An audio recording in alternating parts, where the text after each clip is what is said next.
Hello children, welcome back to e-learning class. This side Shivin sir, and we are going to study today the topic, the sentence. In this video, we will discuss the sentences and their types along with subject and predicate. So let's begin.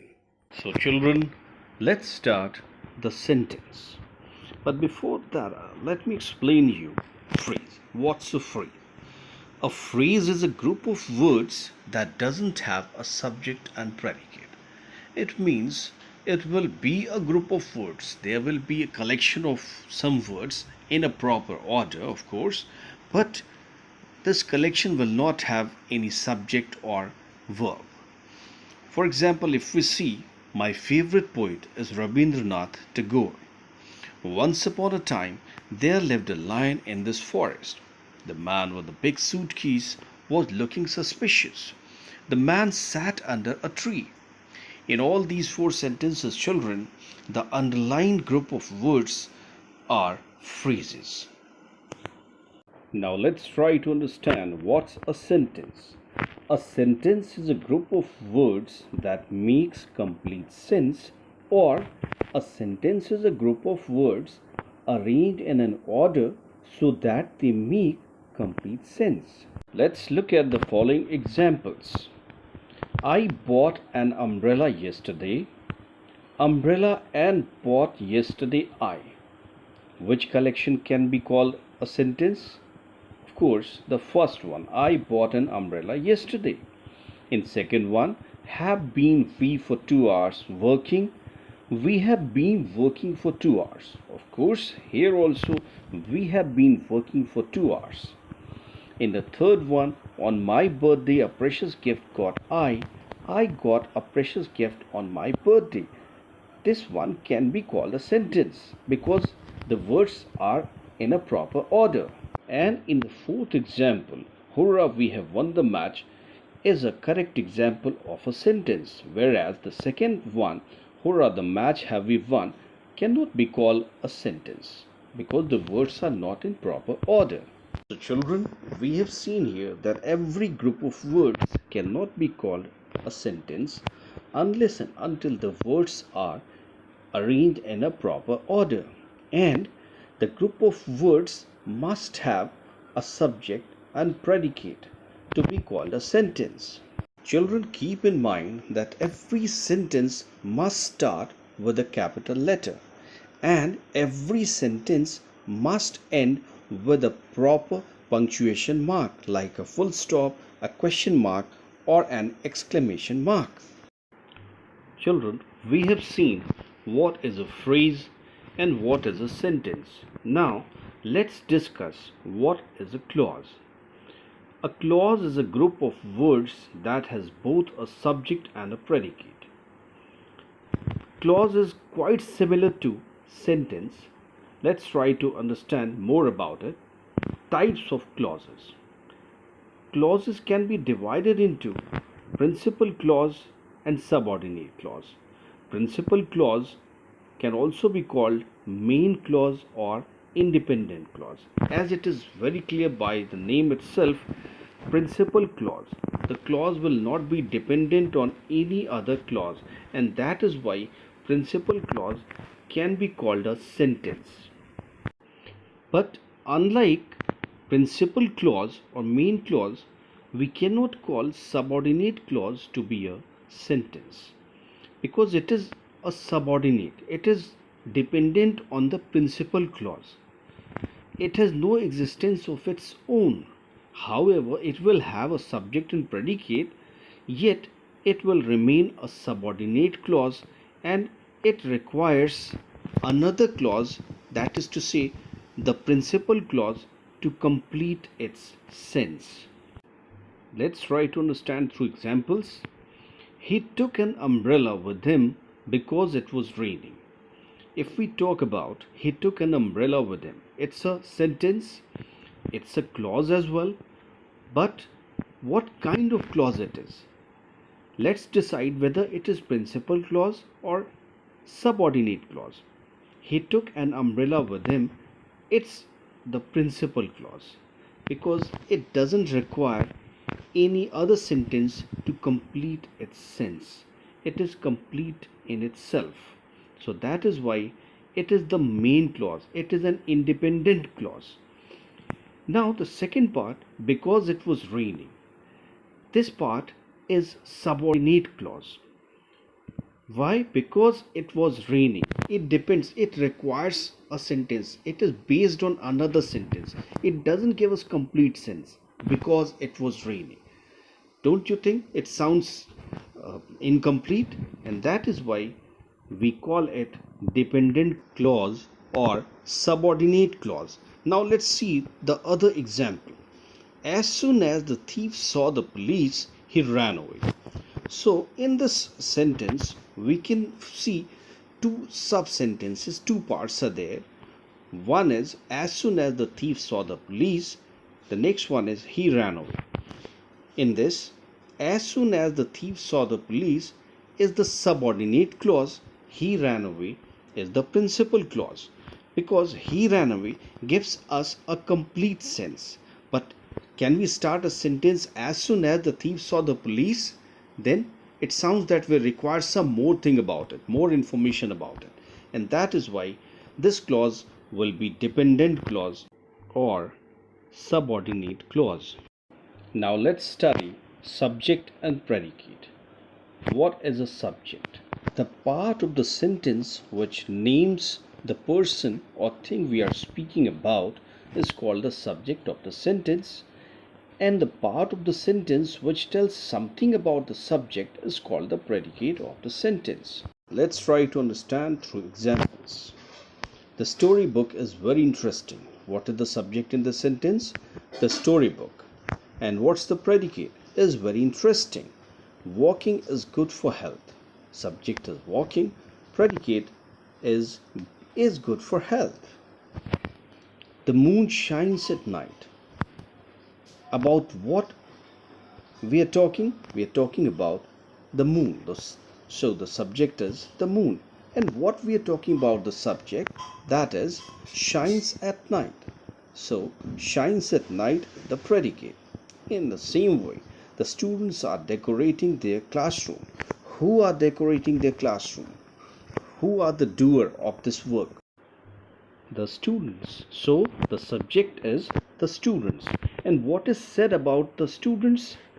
Are decorating their classroom. So this part is the predicate. In this way, children, we can identify the subject and predicate of a sentence.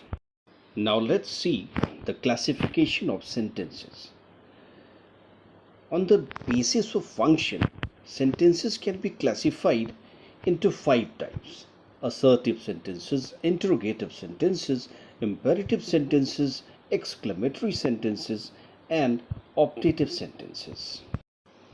Assertive sentence is also known as declarative and statements. A sentence that states or declares something is called an assertive or declarative sentence. An assertive sentence can be affirmative or negative. For example, honesty is the best policy. They didn't participate in the contest. Now let's see what is an interrogative sentence.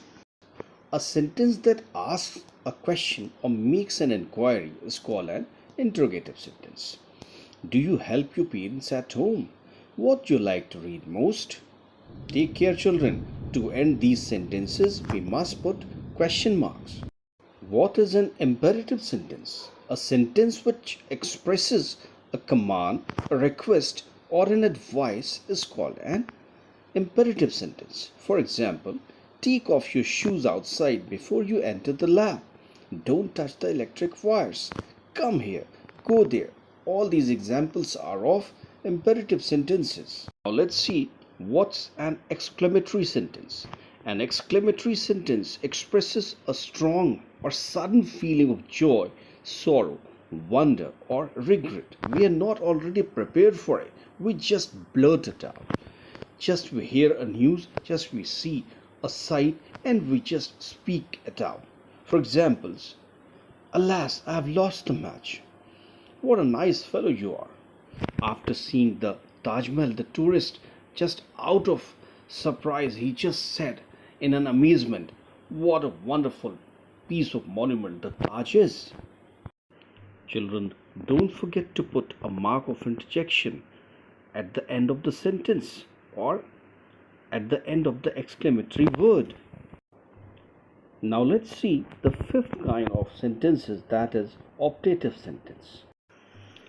Optative sentences express a wish, desire, prayer, blessing, or curse. They also end with a mark of interjection. For example, may you live long. May God bless you with good health. May your all dreams come true. Many happy returns of the day. Children, on the basis of structure, there can be another classification of sentences: simple sentence, compound sentence, complex sentence, compound complex sentence. Let's understand simple sentence. A simple sentence consists of only one clause with a single subject and predicate. For example, he will come tomorrow by train.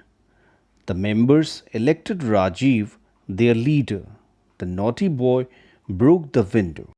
All these three sentences are independent clauses with only one subject and predicate. A compound sentence has two or more independent clauses or simple sentences. In a compound sentence, clauses are connected by a coordinating conjunction like for, and, nor, but, or, yet, so, etc. These conjunctions, these 7 conjunctions, are popularly known as fanboys. Let's see the examples. He reached the station late, so he missed the train.